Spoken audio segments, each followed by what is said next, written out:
Hi friends, இன்றைக்கி நம்ம வீடியோவில் கடாய் பன்னீர் எப்படி செய்யலான்னு பார்க்கலாம். நான் வந்து 200 கிராம் பன்னீர் எடுத்திருக்கேன். அதில் 1/4 ஸ்பூன் மஞ்சள்தூள், 1/4 ஸ்பூன் மிளகாத்தூள், தேவையான அளவு உப்பு போட்டு நல்லா மேரினேட் பண்ணி வச்சுருக்கேன்.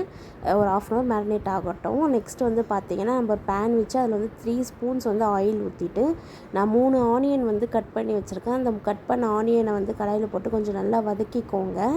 வெங்காயம் கொஞ்சம் நல்லா வதங்கினோடனே தக்காளியும் நீங்கள் போட்டு 2 தக்காளி நான் கட் பண்ணி வச்சுருக்கேன். 3 வெங்காயத்துக்கு 2 தக்காளியும் போட்டு நல்லா வதங்கட்டும். ஏன்னா நம்ம அரைக்க போகிறோம், அதனால் கொஞ்சம் நல்லா வதங்கினதுக்கப்புறம் இப்படி எடுத்து நம்ம ஜாரில் வந்து போட்டுக்கலாம். நான் 6 முந்திரி பருப்பும் போட்டிருக்கேன்.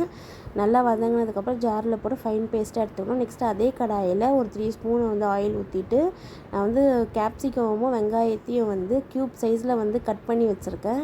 அது போட்டு ஒரு 2-3 மினிட்ஸ்க்கு வந்து நல்லா கொஞ்சம் வதக்கி எடுத்துக்கலாம். ரொம்ப வேக வேண்டிய அவசியம் இல்லை, வதங்கினா போதும். ரெண்டுத்தையும் நல்லா வதங்கி எடுத்துக்கலாம். எடுத்துகிட்டு நெக்ஸ்ட்டு வந்து வதங்கினதை ஒரு கிண்ணத்தில் வந்து எடுத்து ட்ரான்ஸ்ஃபர் பண்ணிவிட்டு அதே கடாயில் பார்த்திங்கன்னா நம்ம ஆல்ரெடி வந்து பன்னீர் மேரினேட் பண்ணியிருந்தோம் இல்லையா, அதையும் வந்து ஃப்ரண்ட் அண்ட் பேக் கொஞ்சம் வறுத்து எடுத்துக்கலாம். ரொம்ப இது பண்ணோன்னா நம்ம பன்னீர் வந்து புட்டுரும், அதனால் கொஞ்சம் பார்த்து எடுத்துக்கோங்க. பன்னீர் அதே மாதிரி ஃப்ரை பண்ணிவிட்டு ஒரு பவுலில் திருப்பி நம்ம எடுத்து வச்சிடலாம். எடுத்து வச்சுட்டு இப்போ அதே கடாயில் வந்து திருப்பியும் எண்ணெய் ஊற்றிட்டு நெய் ஊற்றிக்கலாம். பட்டர் போட்டால் இன்னும் நல்லாயிருக்கும். இருக்க ஸ்பைசஸ்லாம் கொஞ்சம் போட்டுட்டு நம்ம அரைச்சி வச்சுருக்க பேஸ்ட்டும் எடுத்து ஊற்றிடணும். ஊற்றிட்டு கொஞ்சம் நான் இஞ்சி பூண்டு இப்போ தான் போட்டிருக்கேன். ஏன்னா நான் வந்து அரைக்கலை, போட்டு ஆல்ரெடி பேஸ்ட்டாக இருந்துச்சு, அதனால் நான் இப்போ போட்டிருக்கேன். நெக்ஸ்ட்டு சில்லி பவுடர் போட்டிருக்கேன், கரம் மசாலா கொஞ்சம் போட்டிருக்கேன், மஞ்சள்தூள் போட்டிருக்கேன், உப்பு போட்டிருக்கேன்.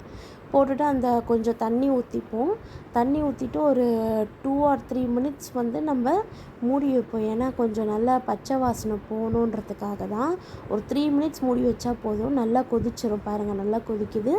இந்த டைமில் நீங்கள் என்ன பண்ணுறீங்கன்னா, நீங்கள் மேரினேட் பண்ணி ஃப்ரை பண்ணி வச்சுருந்த பன்னீரையும் நம்ம கொஞ்சம் வதக்கி வச்சுருந்த அந்த கேப்சிகம் ஆனியன் ரெண்டுத்தையுமே போட்டு கொஞ்சம் நல்லா மிக்ஸ் பண்ணி விடுங்க. மிக்ஸ் பண்ணதுக்கப்புறம் ஒரு 5 மினிட்ஸ் ஆர் 4 மினிட்ஸ் போதும். போட்டு தட்டு போட்டு மூடி வச்சுக்கோங்க. பாருங்கள், 3-4 மினிட்ஸ் கழித்து பார்த்தா நம்ம கடாய் பன்னீர் ரெடி ஆயிடுச்சு. மேலே கொத்தமல்லி போட்டு